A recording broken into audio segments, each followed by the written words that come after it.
టీసాట్ ప్రేక్షకులకు నమస్కారం. So TET 2కు prepare అవుతున్నటువంటి అభ్యర్థులకు మరొకసారి స్వాగతం పలుకుతూ టెట్ 2కు సంబంధించినటువంటి గణిత శాస్త్రానికి సంబంధించినటువంటి కంటెంటు మరియు పెడగాజికి సంబంధించిన అవగాహన కార్యక్రమానికి సంబంధించినటువంటి కార్యక్రమం నిర్వహించబడుతుంది. కాబట్టి అభ్యర్థులందరూ కూడా జాగ్రత్తగా గమనించవలసిందిగా కోరుకుంటూ, మనకు ఈ పేపర్ 2లో టెట్ పేపర్ 2లో గణిత శాస్త్రానికి సంబంధించినంత వరకు మనకు 30 మార్కులు ఉంటుంది గణితానికి. దానిలో కంటెంట్ విభాగానికి 24 మార్కులుగా, పెడగాజికి 6 మార్కులు, అంటే మొత్తం 30 మార్కులు ఉంటాయి ఇక్కడ. అయితే ఈ మ్యాథమెటిక్స్లో మనకు ఉన్నటువంటి యొక్క కంటెంట్ యొక్క సిలబస్ ఏమిటి, దాని యొక్క పరిధి ఏమిటి, ప్రశ్నల సరళి ఏ విధంగా ఉంటుంది, దానిపై చర్చా కార్యక్రమం జరుగుతుంది ఇక్కడ. అదేవిధంగా నెక్స్ట్ పెడగాజికి సంబంధించినంత వరకు ఎన్ని మార్కులు ఉంటాయి, దాంట్లో ప్రశ్నలు ఏ విధంగా వచ్చే అవకాశం ఉంటాయి, వాటి యొక్క పరిధి ఏమిటి, వాటిపైన మనము కూలంకషంగా చర్చించడం జరుగుతుంది. కాబట్టి అభ్యర్థులందరూ జాగ్రత్తగా గమనించవలసినటువంటి ఒక విషయం ఏమిటంటే, ఈ గణితానికి సంబంధించినంత వరకు, కంటెంట్కు సంబంధించినంత వరకు ఇప్పుడు 1 నుండి 10వ తరగతి కొంతవరకు, ఈ 10వ తరగతికి సంబంధించినంత వరకు సిలబస్కు ఉన్నటువంటి ఒక ఇంటర్మీడియట్ స్థాయిలో ఉన్నటువంటి ఒక ప్రశ్నలు కూడా అడగటం జరుగుతుంది. అదేవిధంగా ఈ పెడగాజికి సంబంధించినంత వరకు మనము బీఈడిలో చదువుకున్నటువంటి యొక్క Telugu academy text books prepare అయితే చాలా బాగా ఉంటుంది. వాటికి సంబంధించినటువంటి యొక్క అంశాలపైన మనకు ప్రశ్నలు అడగటం జరుగుతుంది. ఒకసారి మనము ఈ మ్యాథమెటిక్స్ కంటెంట్ విషయంలో సిలబస్ ఏ విధంగా ఉంది, దాని యొక్క పరిధి గురించి చర్చిద్దాం. ఇప్పుడు మొట్టమొదటగా కంటెంట్లో మనకు నెంబర్ సిస్టమ్, అంటే దీని సంఖ్యా వ్యవస్థ అంటారు. ఈ సంఖ్యా వ్యవస్థలో ప్రైమ్ అండ్ కాంపోజిట్ నెంబర్స్, తర్వాత టెస్ట్ ఆఫ్ డివిజిబిలిటీ, అంటే ఈ 2 చాప్టర్స్ కూడా ప్లేయింగ్ విత్ నెంబర్స్ అని మనకు ఎస్సీఆర్టీ 8వ తరగతి యొక్క టెక్స్ట్ బుక్లో చాలా క్లియర్గా ఉన్నది. కాబట్టి మీరు టెస్ట్ ఆఫ్ డివిజిబిలిటీ అంటే 2 కానీ 3 కానీ 4 కానీ 5 కానీ ఈవెన్ 7 కానీ 11 డివిజిబిలిటీ టెస్ట్లు కూడా చాలా చక్కగా అక్కడ లెసన్స్ మనకు ఉన్నాయి. కాబట్టి వాటిని ఒకసారి మీరు ఎస్సీఆర్టీ టెక్స్ట్ బుక్ను చూడండి. Prime and also composite numbers, ఇవి 10వ తరగతి టెక్స్ట్ బుక్లో ఉన్నాయి. కాబట్టి ప్రైమ్స్, కాంపోజిట్ నెంబర్స్ సంబంధించినటువంటి ఒక కాన్సెప్ట్ పైన, హోల్ నెంబర్సు, ఇంటిజర్సు, ఫ్రాక్షన్సు, డెసిమల్ ఫ్రాక్షన్సు, ఎల్సిఎం, అదేవిధంగా SCF, GCD, rational numbers and irrational numbers. So వీటికి సంబంధించినంత వరకు 8వ తరగతి, 9వ తరగతి, 10వ తరగతి పాఠ్య పుస్తకాలను జాగ్రత్తగా మీరు అధ్యయనం చేయాలి. ఇప్పుడు మనకు 9వ తరగతిలో ఇర్రేషనల్ నెంబర్స్ గురించి చాలా స్పష్టంగా ఉన్నవి. దానిలో అదేవిధంగా మీకు సర్డ్స్ కూడా ఉంటాయి. కాబట్టి సర్డ్స్ చాప్టర్ కూడా చూసుకోవాలి. What is meant by a surd? So surd యొక్క వర్గమూలం కనుక్కోవడం కానీ, రేషనలైజింగ్ చేయడం కానీ, సో వాటికి సంబంధించినటువంటి సిలబస్లో పొందుపరచినప్పటికీ కూడా దానికి సంబంధించినటువంటి ఒక ప్రశ్నలు అడగడానికి అవకాశం ఉంటుంది. అదేవిధంగా ప్రాపర్టీస్ ఆఫ్ ద నెంబర్స్, అంటే ప్రాపర్టీస్ ఆఫ్ హోల్ నెంబర్స్ కానీ, నేచురల్ నెంబర్స్ కానీ, రియల్ నెంబర్స్ కానీ, వాటికి సంబంధించినవి కూడా అధ్యయనం చేయాలి. లాస్ ఆఫ్ ఎక్స్పోనెంట్స్ మనకు 8th క్లాస్లో చాలా స్పష్టంగా ఉంది. కాబట్టి ఆ అధ్యాయాన్ని చూడాలి. అదేవిధంగా squares, square roots, cubes, cube roots, finding missing number represented as alphabets in sums involving ray of 4 operations. This is very important అండి, జాగ్రత్తగా గమనించండి ఒకసారి. ఇది కన్ఫ్యూజ్ కావాల్సిన అవసరం లేదండి. ఫైండింగ్, సో ఫర్ ఎగ్జాంపుల్ ఇప్పుడు మనము ఈ finding missing numbers represented as alphabets in sums involving అరే ఆఫ్ 4 ఆపరేషన్స్ అంటే మనకిప్పుడు ఫర్ ఎగ్జాంపుల్ ఇవి మీరు ప్లేయింగ్ విత్ నెంబర్స్ 8th క్లాస్లో ఉన్న సిలబస్ అండి, దానికి సంబంధించి చూసుకోండి. అదేవిధంగా patterns are very very important. Number patterns, అదేవిధంగా number puzzles, Euclid division lemma ఇది మనకు 10వ తరగతిలో ఉంది. ఇది రియల్ నెంబర్ చాప్టర్లో.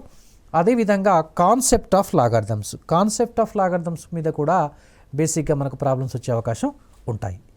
సో నెక్స్ట్ మనకు అర్థమెటిక్ సంబంధించినంత వరకు రేషియో అండ్ ప్రపోర్షన్, ఇది 8th క్లాస్లో ఉంది. తర్వాత సింపుల్ ఇంట్రెస్ట్, కాంపౌండ్ ఇంట్రెస్ట్, ఈ సింపుల్ ఇంట్రెస్ట్ ఒకసారి 7th క్లాస్లో కానీ 8th క్లాస్లో, compound interest, time and distance, discount, tax, time and distance, profit and loss. So దాదాపు ఇది యాక్చువల్గా పేపర్ 1లో సిలబస్, పేపర్ 1లో కూడా ఇదే సిలబస్ ఉంది. సో కానీ పేపర్ 1 యొక్క పరిధి 8వ తరగతి వరకు మాత్రమే, కానీ పేపర్ 2 యొక్క పరిధి మాత్రం మనకి ఇప్పుడు 10th క్లాస్ వరకు ఉంటుంది. కొన్ని అధ్యాయాలు మాత్రము ఇంటర్మీడియట్ స్థాయి వరకు కూడా ఇచ్చే అవకాశం ఉంటాయి. సో నెక్స్ట్ ఇప్పుడు మనము చూసినట్లయితే ఇప్పుడు 10వ తరగతిలో మనము అధ్యయనం చేసేటటువంటి యొక్క సెట్స్ చాప్టర్. సో ఈ సెట్స్ అనేది పేపర్ 2లో మాత్రమే ఉన్నది. ఈ సెట్స్లో ఫస్ట్ మొట్టమొదట what is meant by the set అంటే కాన్సెప్ట్ ఆఫ్ ఎ సెట్, తర్వాత set language. So set language అంటే ఇక్కడ మీరు గమనించవలసింది ఏంటంటే ఈ సెట్స్లో ఇప్పుడు మనము roster form, set builder form. So ఇవి మీరు అధ్యయనం చేయాలి. It's very important. Roster form నుంచి సెట్ బిల్డర్ ఫామ్కు మనం కన్వర్ట్ చేయటము, సెట్ బిల్డర్ ఫామ్ నుంచి రోస్టర్ ఫామ్కు చేయటం. అదేవిధంగా టైప్స్ ఆఫ్ సెట్స్ అంటే చూడండి, ఎంటీ సెట్ అంటే ఏంటి, what is meant by the empty set. జనరల్గా empty set is divided by the symbol phi. So finite set అంటే ఏంటి, ఇన్ఫైనైట్ సెట్, వీటి ఎగ్జాంపుల్స్ కూడా ఇవ్వగలగాలి.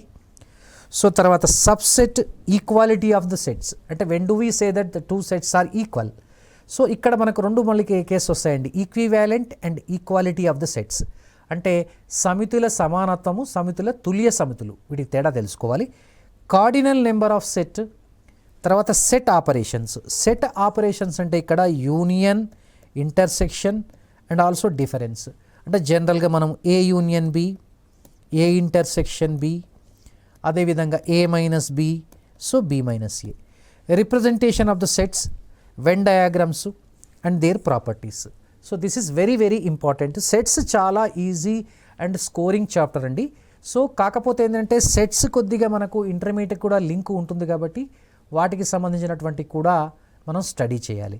సాధారణంగా మనకు ఈ N of A union B is equal to N of A plus N of B minus N of A intersection B. So ఈ ఫార్ములాకు సంబంధించినటువంటి యొక్క సమస్యలు రావడానికి కూడా అవకాశం ఉంటుంది. అదేవిధంగా డిస్జాయింట్ సెట్స్ కూడా స్టడీ చేయాలి. డిస్జాయింట్ సెట్స్ అంటే A intersection B is equal to phi అంటే వాటికి ఉమ్మడి మూలకాలు ఉండవు. సో వాటిని డిస్జాయింట్ సెట్స్ అంటారు. ఇది సెట్స్కి సంబంధించినంత వరకు. సో నెక్స్ట్ మనం ఇప్పుడు ఆల్జీబ్రా విషయానికి వచ్చినప్పుడు చూడండి, ఆల్జీబ్రాలో మనకు ఇంట్రడక్షన్ ఆఫ్ ఆల్జీబ్రా, బేసిక్గా ఇంట్రడక్షన్ ఆఫ్ ఆల్జీబ్రా అంటే most of introduction of algebra అంటే దీంట్లో మనకు ఆల్జీబ్రిక్ ఎక్స్ప్రెషన్స్ వస్తాయండి, ఆల్జీబ్రిక్ ఎక్స్ప్రెషన్స్. సో తర్వాత చూడండి ఎక్స్ప్రెషన్స్, ఎక్స్పోనెంట్స్ అండ్ పవర్స్, ఇది 8th క్లాస్లో ఉంటుంది, సిలబస్ 8th క్లాస్లో ఉంటుంది. Next factorization of special products and expansions, తర్వాత linear equations and their graphs. ఈ linear equations and their graphs అంటే 9th క్లాస్లో లీనియర్ ఈక్వేషన్స్ అండ్ గ్రాఫ్స్ ఉన్నాయండి, అదేవిధంగా 10th క్లాస్లో కూడా ఉన్నాయి. కాబట్టి లీనియర్ ఈక్వేషన్స్ మీద మీరు అక్కడ నేచర్ ఆఫ్ సొల్యూషన్స్ ఎలా ఉంటాయనేది డిస్కస్ చేయాలి. కాబట్టి మీరు ప్రత్యేకంగా 9th క్లాసు 10th క్లాసుకు సంబంధించినటువంటి యొక్క ఎస్సీఆర్టీ టెక్స్ట్ బుక్ను జాగ్రత్తగా మీరు ప్రిపేర్ అయితే లీనియర్ ఈక్వేషన్స్, వాటికి సంబంధించిన గ్రాఫ్కు సంబంధించినటువంటి యొక్క సమస్యలను గ్రాఫ్ ఆధారంగా మీకు సంబంధించి అంటే ఇక్కడ గ్రాఫ్ డ్రా చేయమని అడగరండి ఇక్కడ, ఎందుకంటే మనకి ఇచ్చేవి మల్టిపుల్ చాయిస్ క్వశ్చన్స్ కాబట్టి ఈ ఎంసీక్యూస్లో మనకు మేజర్గా మీకు ఏంటంటే గ్రాఫ్ ద్వారా మీరు సొల్యూషన్ చెప్పడం కానీ గ్రాఫ్ను ఇంటర్ప్రిట్ చేయడం కానీ అడగవచ్చు. అదేవిధంగా పాలినామియల్స్. సో మేజర్గా పాలినామియల్స్ అంటే ఇక్కడ బ్రాడ్ సెన్స్గా చూడాలండి. ఇక్కడ పాలినామియల్స్ అంటే క్వాడ్రాటిక్ పాలినామియల్, అదేవిధంగా నెక్స్ట్ మనకు ఇప్పుడు ఒకసారి గమనించినట్లయితే క్వాడ్రాటిక్ అంటే డిగ్రీ 2 అండి, తర్వాత క్యూబిక్, తర్వాత by quadratic right. So next ఇప్పుడు మనకు పాలినామియల్స్లో చూడండి, ఇక్కడ క్వాడ్రాటిక్ పాలినామియల్ కానీ క్యూబిక్ పాలినామియల్ కానీ వాటి జీరోస్ ఫైండ్ అవుట్ చేయటము, జీరోస్కు కోఎఫిషియెంట్స్ రిలేషన్ ఫైండ్ అవుట్ చేయటము. కాబట్టి ఇది కూడా దాదాపు 9th క్లాసు 10th క్లాస్ సంబంధించినటువంటి యొక్క పాలినామియల్ చాప్టర్ను కనుక మీరు ప్రిపేర్ అయినట్లయితే పాలినామియల్స్లో మంచి మార్కులు సంపాదించడానికి మనకు అవకాశం ఉంటుంది. సో నెక్స్ట్ ఇప్పుడు మనకు అదేవిధంగా quadratic equations and its applications very important అండి.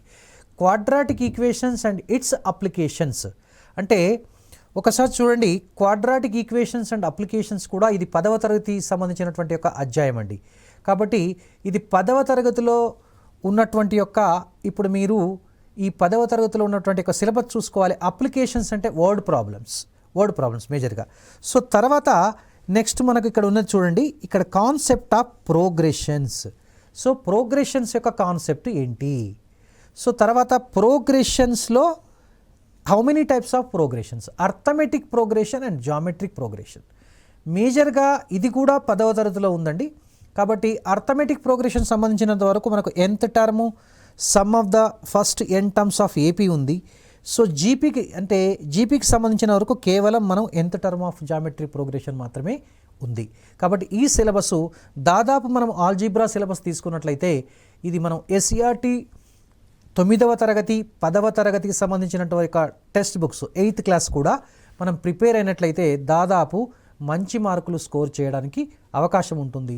వీటిలో దాదాపు ఏంటంటే ఇప్పుడు మనకు ఇలాంటి ప్రశ్న వచ్చే అవకాశం ఉంటుందండి. ఎలాంటి ప్రశ్న అంటే for example x plus 1 by x is equal to something 5. So then what is the value of x square plus 1 by x square? So దీని యొక్క వాల్యూ ఎంత అని అడిగింది అనుకోండి. సింపుల్గా మనం ఏంటంటే దీన్ని స్క్వేర్ చేసామనుకోండి, మనకి ఏమొస్తుంది అప్పుడు x plus 1 by x whole square is equal to ఇప్పుడు 5 స్క్వేర్ వస్తుంది. సో దీన్ని మనం a plus b whole square x square plus 1 by x square plus 2ab 2 into x into 1 by x. So ఇక్కడ 25 రాసుకోవచ్చు. x gets cancel. అంటే మనకు కావాల్సింది x square plus 1 by x square అంటే 25 minus 2 ఆన్సర్ 23 వస్తుంది. ఇది వెరీ లెంతీ మెథడ్. సో దీన్ని సింపుల్గా ఒక షార్ట్ కట్ వేలో చెప్పుకోవచ్చు అండి. x plus 1 by x is equal to something a ఉందనుకోండి, this x square plus 1 by x square is equal to సింపుల్గా దీన్ని a స్క్వేర్ మైనస్ 2 అని మనం గుర్తుపెట్టుకోవచ్చు. ఇది a ఈజ్ ఈక్వల్ టు 5. ఇక్కడ సబ్స్టిట్యూట్ చేసామనుకోండి 5 స్క్వేర్ మైనస్ 2 అంటే 23 వస్తుంది ఆన్సర్. అంటే మామూలుగా ఇలాంటి షార్ట్ కట్స్ కూడా మనకు ఆల్జీబ్రాలో ఎక్కువగా ఉంటాయి కాబట్టి అలాంటి షార్ట్ కట్స్ కూడా మీరు ప్రాక్టీస్ చేయండి. Even x plus 1 by x value a ఇచ్చినప్పుడు ఇప్పుడు x cube plus 1 by x cube కూడా మనం ఫార్ములా డిరైవ్ చేయొచ్చండి. x to the power of 4 plus 1 by x to the power of 4 కదా ఫార్ములా డిరైవ్ చేయొచ్చు. కాబట్టి ఇలాంటివి మీరు జాగ్రత్తగా ప్రాక్టీస్ చేయండి. సో నెక్స్ట్ గమనించినట్లయితే జామెట్రీ. సో దాదాపు జామెట్రీలో చాలా ఎక్కువ సిలబస్ ఉంటుందండి. అంటే మీరు ఇక్కడ గమనించినట్లయితే ఈ జామెట్రీ సిలబస్లో మన టోటల్గా మీరు గమనించవలసింది ఏంటంటే 8th class to 10th class SCERT text books కానీ లేకపోతే Telangana open school 10th class text book కానీ తీసుకుంటే సరిపోతుందండి. అంటే దీంట్లో జామెట్రీలో మనకు 2 రకాలు ఉంటుందండి. ప్యూర్ జామెట్రీ అదేవిధంగా కోఆర్డినేట్ జామెట్రీ, 2 మిక్స్డ్ చేసి మనకు జామెట్రీగా ఇస్తారండి. ఇక్కడ pure geometry and coordinate geometry. For example pure జామెట్రీలో చూస్తే history of geometry, contribution of India in the development of geometry, Euclid geometry.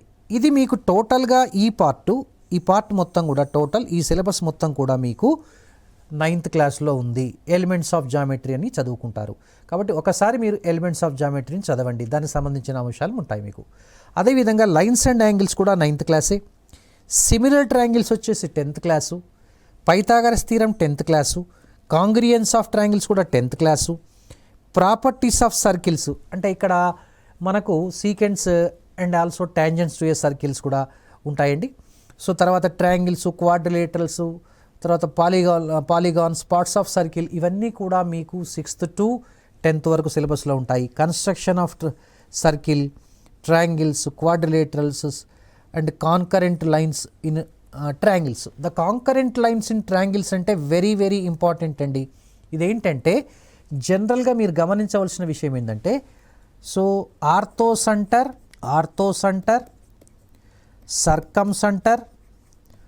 సర్కంసెంటర్, centroid, తర్వాత ఇన్సెంటర్, ఎక్స్ సెంటర్. సో వీటికి సంబంధించినవి కూడా మీరు స్టడీ చేయాలి. సో ఇవి యాక్చువల్గా మనకు ఇవి concurrent lines in the triangles అంటే చూడండి. ఫర్ ఎగ్జాంపుల్ ఇప్పుడు ఆర్థోసెంటర్ ఉందనుకోండి. What you mean by the orthocentre అంటే the point of concurrence of altitudes of a triangle. So what is meant by the centroid? The point of concurrence of the medians. ఇలా ఉంటాయి. కాబట్టి వాటిని మీరు study చేయండి. అదేవిధంగా next coordinate geometry విషయానికి వచ్చినప్పుడు కోఆర్డినేట్స్ ఆఫ్ ఎ పాయింట్ అంటే ఏ కోఆర్డినేట్లో ఉంటాయి, ఎక్స్ యాక్సిస్ మీద ఉంటే ఎలా ఉంటాయి, వై యాక్సిస్ మీద ఉంటే ఎలా ఉంటాయి, ఇవి 9th క్లాస్లో ఉందండి. The introduction of the coordinate geometry మీకు బ్యూటిఫుల్గా జాగ్రత్తగా మీకు వచ్చేది తెలంగాణ ఓపెన్ స్కూల్ బుక్లో ఉంది. అదేవిధంగా ఎస్సీఆర్టీ 9th క్లాస్ టెక్స్ట్ బుక్లో కూడా ఉంది. ప్లాటింగ్ ఆఫ్ పాయింట్స్ కూడా 9th క్లాస్లోనే ఉంటుంది మీకు.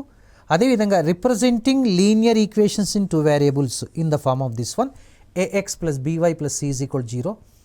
సో ఆ తర్వాత లీనియర్ ఈక్వేషన్స్ ఇన్ 2 వేరియబుల్స్, ఇది మనకు 10th క్లాస్లో ఉంటుంది. Slope of a line, distance between 2 points in a plane, section formula, తర్వాత area of triangle, collinearity of the points coordinate plane, centroid of the triangle and symmetry. ఈ symmetry అనేది మీరు 8th క్లాస్లో చూసుకోవాలి.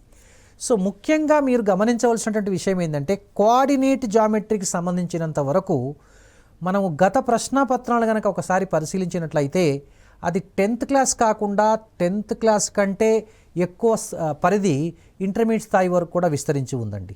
కాబట్టి ఎప్పుడైనా మీరు కోఆర్డినేట్ జామెట్రీ కనుక ప్రాక్టీస్ చేస్తున్నట్లయితే మీరు ఇంటర్మీడియట్కి సంబంధించినటువంటి యొక్క 2D జామెట్రీ కూడా స్టడీ చేయండి. 2D జామెట్రీ ఇంటర్మీడియట్ తెలుగు అకాడమీలో ఉన్నటువంటి యొక్క 2D జామెట్రీ అంటే స్ట్రైట్ లైన్స్ కూడా మీరు స్టడీ చేయండి.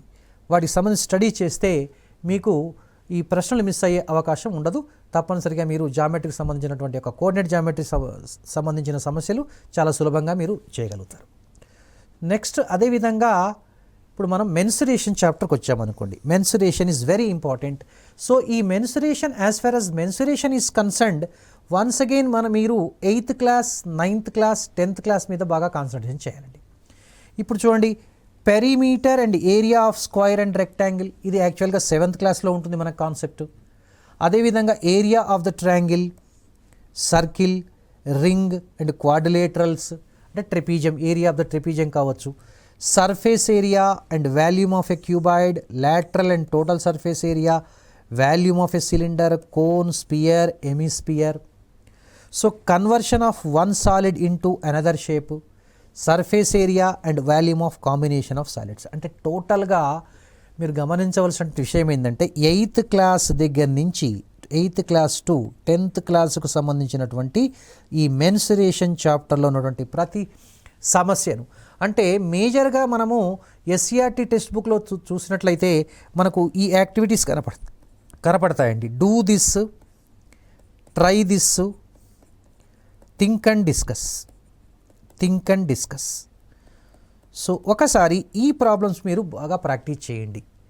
8th క్లాస్ నుంచి 10th క్లాస్ సంబంధించినటువంటి యొక్క మెన్సురేషన్ చాప్టర్ కానీ మిగతా చాప్టర్స్ కానీ do this, try this, think and discuss problems తప్పనిసరిగా మీరు ప్రాక్టీస్ చేయండి. ఇవి మామూలుగా ట్రై దిస్ ప్రాబ్లమ్స్ కానీ థింక్ అండ్ డిస్కస్ ప్రాబ్లమ్స్ కానీ ఇవి హయ్యర్ ఆర్డర్ థింకింగ్ ప్రాబ్లమ్స్. కాబట్టి ఈ ప్రాబ్లమ్స్ మనకు ఎక్కువగా అప్లికేషన్ టైప్లో ఉంటాయి కాబట్టి ఈ సమస్యలు మనకు పరీక్షలో రావడానికి ఎక్కువ అవకాశం ఉంటుంది. సో అదేవిధంగా నెక్స్ట్ మనము డాటా హ్యాండ్లింగ్ అంటే దీన్ని యాక్చువల్గా స్టాటిస్టిక్స్ అంటారండి. సో దీంట్లో చూడండి, collection and classification of the data అంటే మనకు 9th క్లాస్లో డాటా గురించి తెలుసుకుంటాం. How many types of data అంటే primary data and secondary data. అంటే ఫస్ట్ మనము బై ఫస్ట్ హ్యాండ్లో మనం డాటా కలెక్ట్ చేసుకుంటే దాన్ని మనం ప్రైమరీ డాటా అంటాం. మన ప్రైమరీ డాటా నుంచి మనం ఇంకొకరు చేసుకుంటే దాన్ని సెకండరీ డాటా అంటాము. సో దాన్ని ఎలా కలెక్ట్ చేయాలి, దాన్ని ఎలా క్లాసిఫికేషన్ చేయాలి. సో క్లాసిఫికేషన్ అనేది మనకు యాక్చువల్గా ఇది మీకు 8th క్లాస్లో వస్తుంది, 9th క్లాస్లో ఉంటుంది.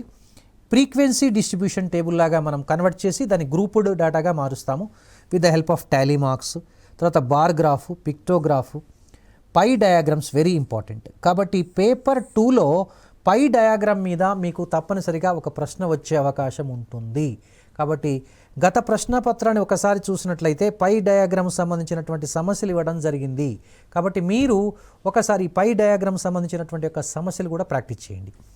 So next mean, median and mode for ungrouped data and grouped data also. అంటే ఈ గ్రూప్డ్ డాటా కనుక్కోవాలంటే మనకు మీన్కు ఫార్ములా ఉంది, మోడ్కు ఫార్ములా ఉంది, మీడియన్కి కూడా ఫార్ములా ఉంది. అదేవిధంగా క్యుములేటివ్ ఫ్రీక్వెన్సీ టేబుల్ ఎలా ప్రిపేర్ చేయాలి, ఓజీవ్ కర్వ్స్ అంటే less than cumulative frequency, greater than cumulative frequency.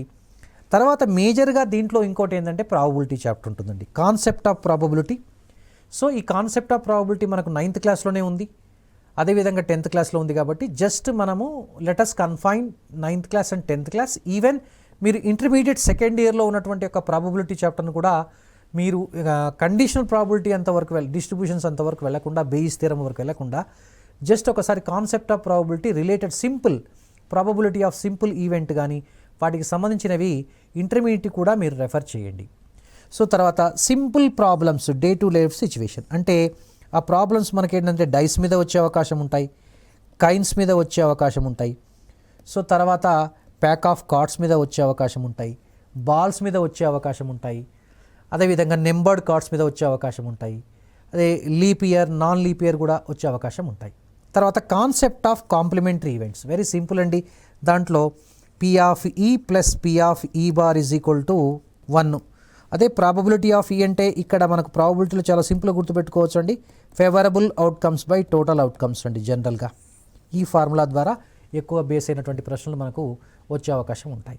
So this is about data handling అండి. ఇప్పుడు నెక్స్ట్ మనము ట్రిగ్నామెట్రీ. ఇప్పుడు జనరల్గా పేపర్ 1లో పేపర్ 2లో గమనించినట్లయితే ఇది ఒక కొత్త చాప్టర్ అండి. ఇక్కడ మనకు ట్రిగ్నామెట్రీ, జనరల్గా మనకు ట్రిగ్నామెట్రీ స్టార్ట్ అయ్యేది 10th క్లాస్లో, కాబట్టి దీని ఎక్స్టెన్షన్ కూడా ఇంటర్మీడియట్లో ఉంటుంది. కాబట్టి ఇంటర్మీడియట్కి సంబంధించిన కూడా చూసుకోండి.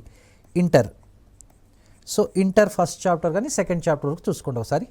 సో ఇంట్రడక్షన్ ఆఫ్ ట్రిగ్నామెట్రీ అంటే ఇక్కడ మేజర్గా మనకు ఎన్ని ట్రిగ్నామెట్రిక్ రేషియోస్ ఉంటాయి. సో ట్రిగ్నామెట్రిక్ రేషియోస్లో what is meant by sine theta, what is meant by cos theta, tan theta, cot theta, sec theta, cosec theta. So అదేవిధంగా relationship between the ratios. So వాటి మధ్య ఉన్నటువంటి యొక్క సంబంధం ఏంటి, సైన్ తీటాకు కొసెక్ తీటాకు ఎలాంటి సంబంధం ఉంది, కాస్ తీటాకు సెక్ తీటాకు ఎలా సంబంధం ఉంది, టాన్ తీటాకు కాట్ తీటాకు ఎలాంటి సంబంధం ఉంది, అవి ఒకసారి మీరు రిలేషన్ చూసుకోవాలి. అదేవిధంగా టాన్ తీటాను వేరొక ట్రిగ్నామెట్రిక్ రేషియోలో కానీ ఎలా మనం ఎక్స్ప్రెస్ చేయొచ్చు, సైన్ తీటాను కానీ, అది కూడా జాగ్రత్తగా చూడండి. ఆ ప్రశ్నలు చాలా ఇంపార్టెంట్. అదేవిధంగా వాల్యూస్ ఆఫ్ ట్రిగ్నామెట్రిక్ రేషియోస్ అవేంటివంటే 0 degrees అండ్ 90 degrees. అంటే 0, 30 degrees, 45 degrees, 60 degrees, 90 degrees. So వీటికి ట్రిగ్నామెట్రిక్ వాల్యూస్కు టేబుల్ ఉంటుంది. ఆ టేబుల్ 10th క్లాస్ సిలబస్, కాబట్టి 10th క్లాస్ సిలబస్ సంబంధించి చూడండి. ట్రిగ్నామెట్రిక్ ఐడెంటిటీస్ అంటే ఇప్పుడు మనకు మామూలుగా మీరు చూసుంటారు trigonometric identities, sine square theta plus cos square theta is equal to 1. So దీనికి సంబంధించినటువంటి సమస్యలు. అదేవిధంగా secant square theta minus tan square theta is equal to 1.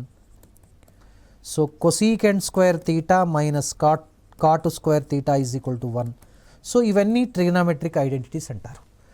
So next మీరు అదేవిధంగా నెక్స్ట్ ఏంటంటే కాంప్లిమెంటరీ యాంగిల్స్ అంటే చూడండి 90 degrees మైనస్ ఏ, ఇది గుర్తుపెట్టుకోండి. సో చాలా ఇంపార్టెంట్. సో తర్వాత అప్లికేషన్స్ ఆఫ్ ట్రిగ్నామెట్రీ, ఇది కూడా మనకు 10th క్లాస్లో ఉందండి. అప్లికేషన్స్ ఆఫ్ ట్రిగ్నామెట్రీ దాంట్లో మేజర్గా మనకు 2 కాన్సెప్ట్స్ ఉంటాయి. ఒకటి ఏంటంటే angle of elevation and angle of depression. So దానికి సంబంధించినటువంటి సింపుల్ ప్రాబ్లమ్స్. ఈ సింపుల్ ప్రాబ్లమ్స్లో మేజర్గా మనకి ఏంటంటే జనరల్గా దీంట్లో 30 degrees, 45 degrees, 60 degrees సంబంధించినటువంటి యొక్క యాంగిల్స్ మాత్రమే ఇవ్వడం జరుగుతుంది. సో దాంట్లో మేజర్గా ఏంటంటే మనకు ఒక రైట్ యాంగిల్ ట్రయాంగిల్ సంబంధించినటువంటి ప్రాబ్లమ్స్ ఉంటాయి. సో జనరల్గా 2 రైట్ యాంగిల్ ట్రయాంగిల్స్, సో ఇలాంటి సమస్యలు ఉంటాయి. సో జనరల్గా ఇట్లా కూడా ఉండొచ్చు. సో ఇలాంటి సమస్యలు మనకు వచ్చే అవకాశం ఉంటుంది. సో నెక్స్ట్ మనము టోటల్గా ఇప్పుడు మనము జనరల్గా మనం ఏంటంటే పెడగాజీకి సంబంధించింది ఒకసారి చూద్దాం. ఈ పెడగాజీకి మనకు 6 మార్కులు ఉన్నాయి కాబట్టి ఈ పెడగాజీకి సంబంధించినంత వరకు దాదాపు పేపర్ 1, పేపర్ 2లో ఉన్నది ఒకే విధమైన సిలబస్ ఉన్నప్పటికీ కూడా మీరు జాగ్రత్తగా గమనించవలసినటువంటి విషయం ఏంటంటే బీఈడి స్థాయిలో ఉన్నటువంటి యొక్క పెడగాజీ పుస్తకాలను మీరు అధ్యయనం చేయాలి. అవి తెలుగు అకాడమీ టెక్స్ట్ బుక్స్, మీరు ప్రిస్క్రైబ్డ్ టెక్స్ట్ బుక్స్. దాంట్లో ఫస్ట్ మీరు నేచర్ ఆఫ్ ద మ్యాథమెటిక్స్, మామూలుగా aims and volumes, academic standards అంటే ప్రాబ్లమ్ సాల్వింగ్, తర్వాత reasoning and proof, communication, connection and అదేవిధంగా రిప్రజెంటేషన్, విజువలైజేషన్, దానికి సంబంధించిన సమస్యలు ఏ విధంగా ఉంటాయి, వాటి అప్లికేషన్స్ అడుగుతారండి.